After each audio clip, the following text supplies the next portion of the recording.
What's up everyone? In this video I'm going to be going over a guide on how you can utilize Nomad on Consulate in not only a solo queue environment, but also in a stack with other people. Also, if you're interested in seeing other future guides, let me know in the comments and I'll do my best to make it happen. And also consider subscribing to the channel. It's completely free and it will help me out a lot in the long run. Hope you enjoyed the video. Much love.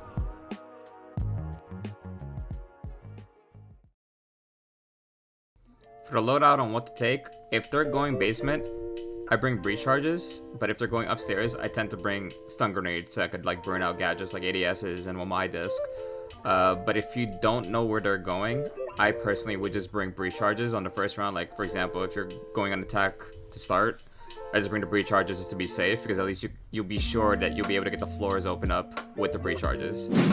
Alright, so if the site is basement, I want to make a goal to drone out circle desk or lobby, get a drone here, and have it pre-placed. And then after that, I want to set up my first air jab right on that mark. And then basically drone out the rest. Check bathroom. Want to make sure all these little corners are clear. Piano. Once you establish piano is clear, gonna make your way to piano. Try and get your first air jab on that mark. This air jab right here on yellow will prevent anyone from trying to sneak up. They'll get swung into the wall here, or if anybody's coming down yellow, they'll get air jabbed as well and they'll be stopped in place. The one by circle desk is going to prevent anybody from flanking probably Visa or coming down spiral or bottom spiral, while you are able to make vertical play in piano and antechamber. The third air jab, now this is your choice, I usually don't, but you could set an air jab right on this mark, because this prevents anybody from flanking through benches. Now as for your breach charges, I like the breach here. The reason why breaching here is good, because you can watch not only to rotate, because you watch the doorway that goes in the kitchen. The second breach charge, place over here, because this sees all the way into pipes. You can see pipes from here. You can see if anybody's playing in this corner, which is a very common spot to sit in.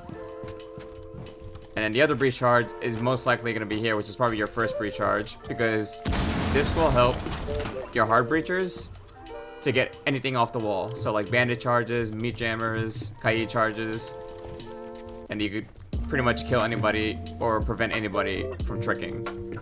And that's where all three breach charges go.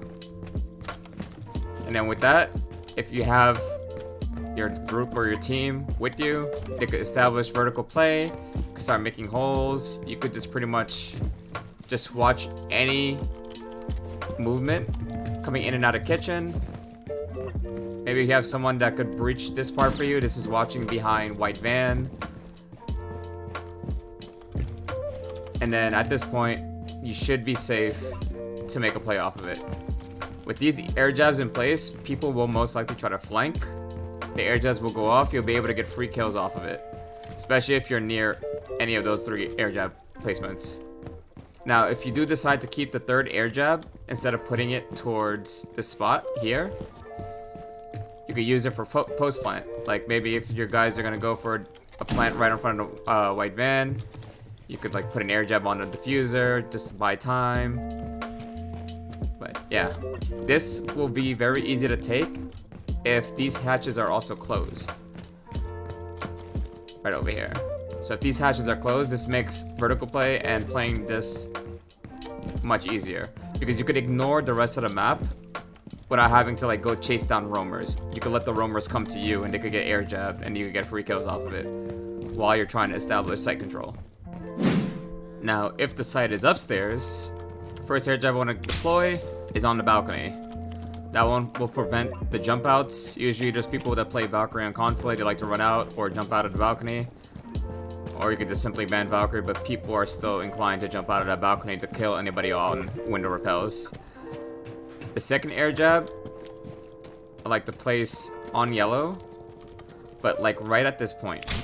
The reason why I place it there, because anybody that jumps out the yellow window will get air jabbed as well if they try to pretty much jump, land, and then swing towards the person playing rappel.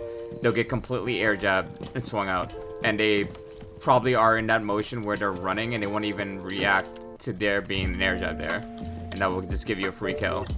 This will also prevent anybody from simply just running out of yellow door. Even if they impact it, the air jab will still stay up. For the third air jab, it's like hit and miss depending on what your team's pushing, but usually I place this air jab right on this part, because anybody that tries to jump out of piano windows, they'll get air jab simply right after they land on the ground. And then pretty much from there it's easy pickings, and then you could just swing over, you could kill anybody there. Another good air jab to place is also anywhere, like you could put one above the garage, because people do tend to jump out of the garage. Like maybe a vigil, just run out, impact, and try to look up at anybody repelling. But you could put the air jab like right up above here.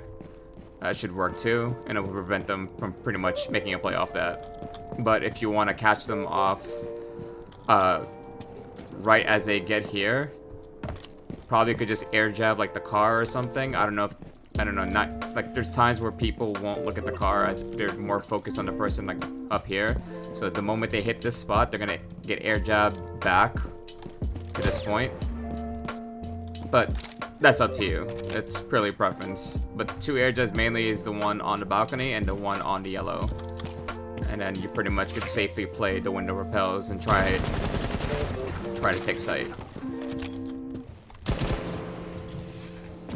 Another decent air jab is also the one by the lobby door. You could put one like right up here. There have been times where people do like to run out of this spot too. They could pretty much get air jabbed by that. And then if you don't have an air jab there and they do tend to run out, they could kill anybody playing like this connector rappel or even like admin or anything. Another good air jab is also on this spot here. So you simply just place it on this wall, because anybody that tries to run out of visa, the moment they vault this part, which most people do, they will vault over it, they'll get air jabbed and you can get an easy kill if you're playing the rappel. So many possibilities for Nomad. Nomad is very powerful on Consulate. In higher elo, sometimes she is banned because people want to make aggressive plays and are not able to with the Nomad in play. So that's pretty much all I got. If you find this video helpful, leave a comment in the comment section below. Leave a like. Subscribe if you haven't already. Let me know what you think. Has it helped you? Will this help you? But that's all I got for you. The rest of the video is going to show pretty much like me playing Nomad on Consulate, and you'll see how it plays out with the guide I just showed you on screen. So thanks for watching. Hope you enjoy. Oh, came up spiral. In circle. Circle. He fell down. Behind desk.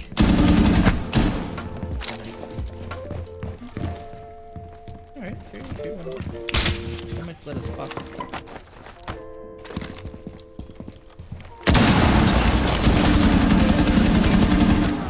That took way too many bullets. 3 armor really hits that front. One shot, one kill. Come on, don't be a bitch. Hit them down at one tap. You should hot drop patch.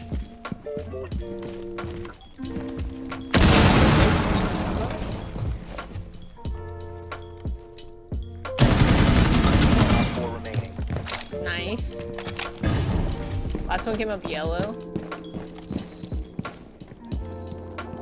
But he went back down. Not positive though.